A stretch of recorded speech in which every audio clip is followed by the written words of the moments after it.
My name is Saul Evans. I'm doing homework 7 for participation.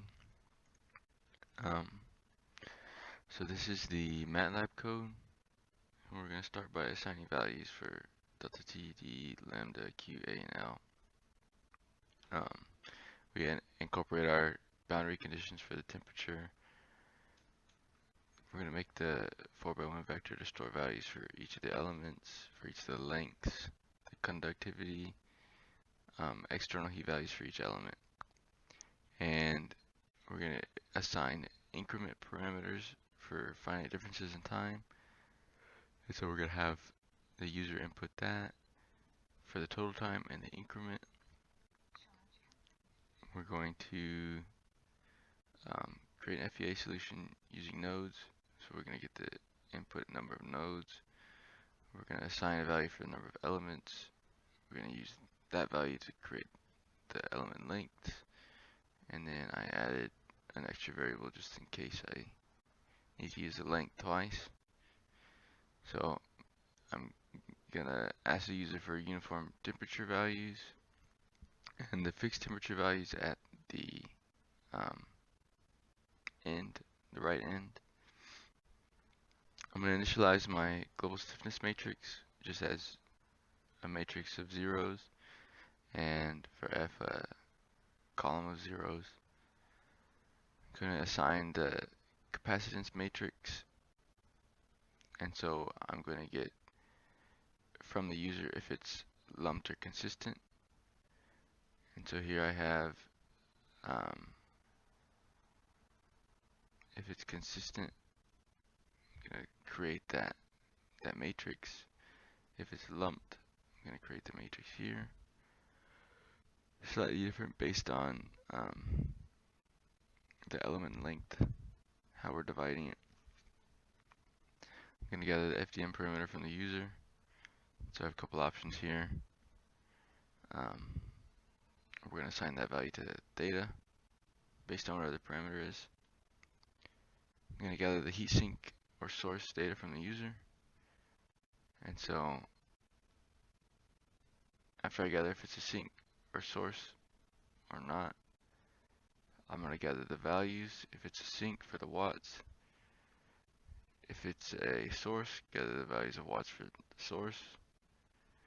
And if it's not either of those, it's going to loop back and have them, it's going to ask again. So if it's a sink, it's going to ask the user where they want to place that sink along the x-axis. If it's outside the limits, it's going to kick them back. If it's not, it assigns that value, which leads into the next if statement, which is asking the user what time they want to place that sink. If it's out of the limit, it's going to loop back, have them ask again.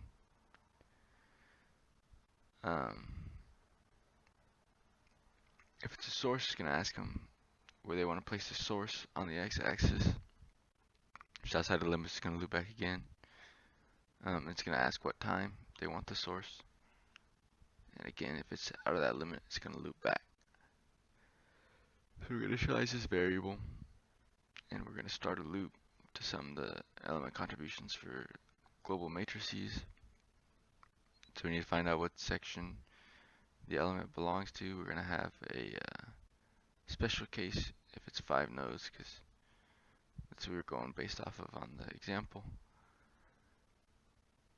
We're going to have that adding each time for the loop, and there we're going to define what section the element belongs to using all these if statements. Then we're going to create our element stiffness matrix. We're going to add element stiffness matrix into the global stiffness matrix, and we're going to assign the force vector to the column. And this is all in that loop, so these will generate all those matrix values. And we're going to initialize another global matrix to create our capacitance matrix. And so here we have the nodes and the capacitance values right here.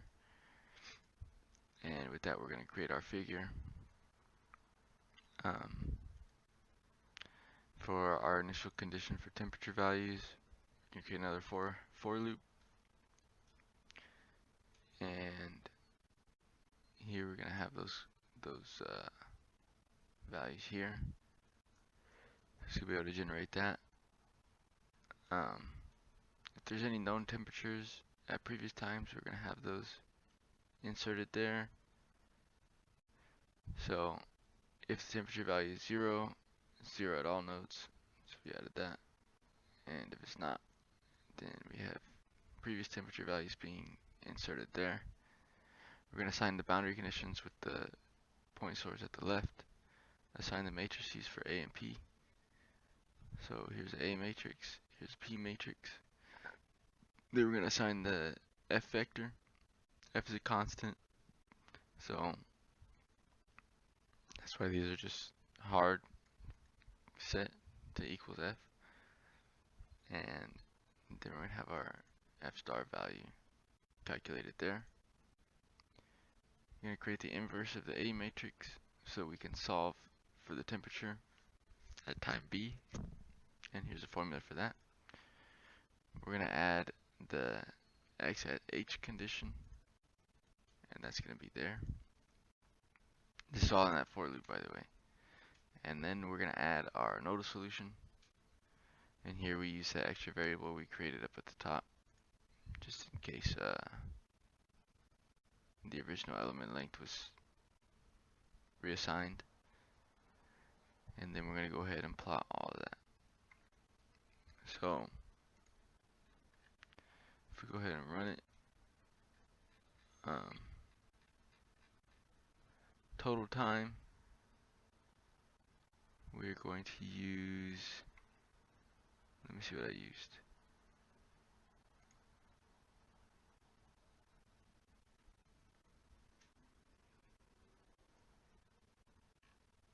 Let's go ahead and use 5 seconds.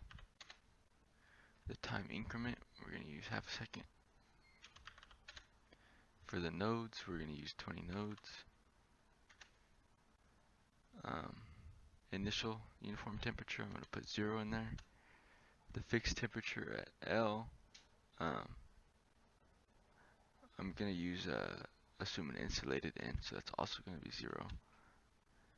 And for lumped or consistent, we're going to use consistent. As for the parameter, we're going to use half for central.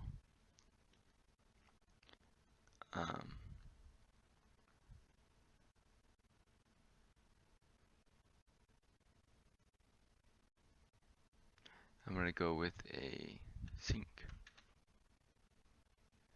Value of watts for the sink is 5. And I'm going to put my sink at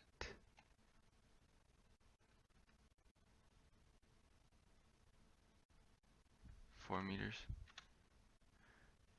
at 3 seconds. Okay. Let's wait for that graph to generate. And that creates that. So we have our initial, our previous, and our current curves all on the same chart. And this is showing it's going to go by increments of 5 seconds. It's going to go all the way till 5 seconds. Okay. So if we run it again, and we do total time of 5 seconds, increments of half a second, nodes are going to be 20. Initial uniform temperature is 0. Insulated end is 0. We're going to do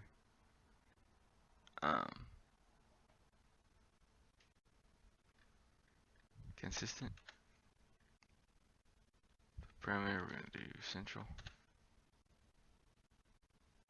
We're going to do a heat sink. again. 45 watts for the sink. We want to place it at 1.75 meters. At the time, it's going to be 3. Okay.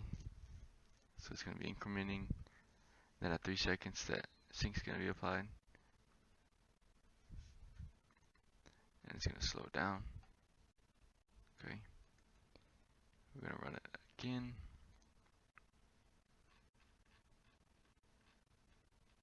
We need a source. So 5 seconds, 0.5 increments, nodes 20. Initial uniform temperature 0, 0. We're going to do consistent, central. We're going to do a source. 100 watts for the source at 4 meters. At 3 seconds, we're going to add that source. So it's incrementing consistently. And when 3 seconds hits, you can see the curve up here kind of staying more constant before it drops than before.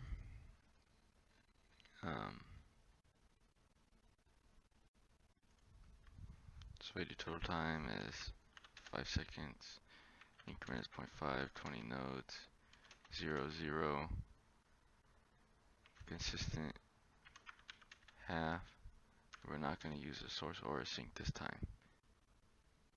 And that's just going to be very, very consistent because it has no source or sink.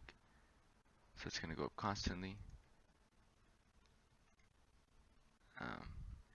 So here's my PDF.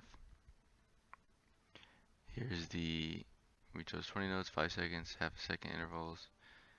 As I showed you, XL is insulated, so we have it at 0.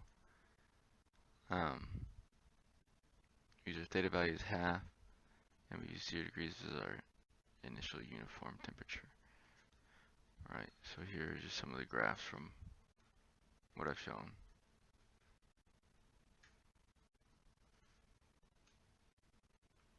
So,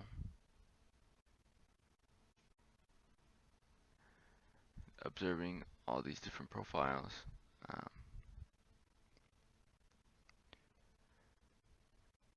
Our expectation was to see the left side of the graph increase at a much greater rate than the right side decreased. Our expectation was correct. At t equals 5 seconds, the first heat source appears to begin outweighing the fourth element heat sink. If we had increased the duration of the trial, we are sure all temperature values would be positive. We decided to do this with trials concentrated heat sources and sinks. We placed the concentrated heat source at the left end of our element 4. We wanted to see the effect of the heat source if it were placed right before the heat sink. We expected it to alter the slope of the temperature in element 4. However, this was not the case. It instead increased the temperature in the first 3 elements while leaving element 4 with insignificant change. It also created a somewhat constant temperature close to halfway across the first element. We also attempted placing a heat sink at the right end of element 1 just after the given heat source. We expected this to decrease the temperature values overall and create a larger dip in the temperature of element 4. The added heat sink slightly lowered overall temperatures for elements 1, 2, and 3. However, the change in slope for element 4 was minimum. Is it possible to replicate a steady state solution with your time dependent solution? It is possible to replicate a steady state solution with the time dependent solution. The time duration must be increased greatly in order to achieve this. We removed the insulated end boundary condition and ran our simulation with no additional sources or sinks. We increased the time to 3,000 seconds. Based on our results, we concluded that it is possible to replicate a steady state solution. Increasing the time greatly more accurately represents a steady state solution. This is achieved by allowing the system to overcome the unsteady components and achieve a steady state. And that comes from greatly increasing that